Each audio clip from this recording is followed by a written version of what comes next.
morning, Nerdfighters! It's Monday. This video comes to you in 3 parts. You may not have realized this, but I am a nerd.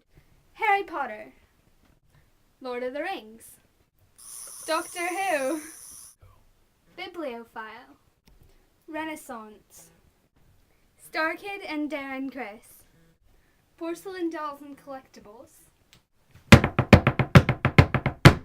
Flamenco, and I'm also rather partial to wigs and hats. I'm also a teenager, which obviously makes the effects of Nerdfighters on its teenage members today a very applicable issue. But before I talk about the effects the group has had on me personally, Part 2. If you're confused about what exactly a nerd and a nerdfighter are, there's a link to my paper in the doobly-doo, in case you haven't read it already. And if you're still confused about who Hank and John are, or are interested in some of the common nerdfighter terms, or why there's a puppy-sized elephant on my head, I highly suggest you watch the Vlogbrothers Frequently Asked Questions video, and some of the videos in their suggested playlist. Even if you aren't confused, it's still recommended. The link to that is in the doobly-doo as well. On to Part 3. Why is Nerdfighters so important to me, and what effect has it had on my life? All teenagers struggle with finding their voice, with discovering who they are and how to act the way they want to. We all have difficulty finding friends who will support us, and figuring out how to do the same for them. In this formative stage of our lives, it's very important to have good role models, people who encourage being yourself, who encourage being passionate and maybe even a little weird. Having an example of 2 brothers who communicate fantastically and can make themselves heard is huge. We all need people like the Green Brothers. Teenagers like me need to see that there are people out there who are fighting for what they believe in, and are having fun doing it. We need to see that if you try, you can achieve your dreams, and that there are other things you can be well known for than making a mess of your life. We need role models who are authors, who are editors, who are bibliophiles and science fanatics and musicians and video bloggers.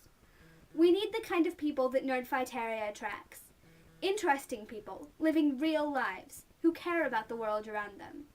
Because if we see these people, maybe we'll start to be like them. And besides the older members of the group, it's really helpful for me to see that there are people like me my own age, too.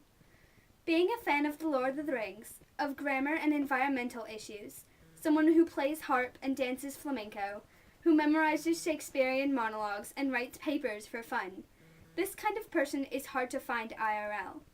It's difficult to find someone who relates to that sort of thing, someone with whom I can scream about the new preview for Doctor Who, or a theory about Gussie Manlove. No matter how accepting and patient my real-life friends are, they can never honestly be that kind of person for me. But in Nerdfighters, these people exist. In fact, it's really odd to find someone who isn't like me, who doesn't share my same love of learning and information, who isn't passionate about something that would normally alienate them.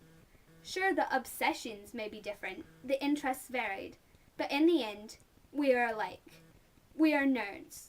We care about what's happening in the world. We want to make things better.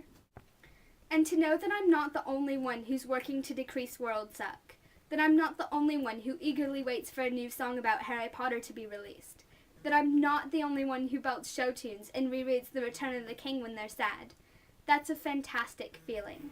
And being able to talk to these people, to be able to communicate with them despite not sharing a culture or maybe anything else, to be able to recognize myself in their passion for intellectualism and increased world awesome despite their extensive diversity, that's the best feeling of all.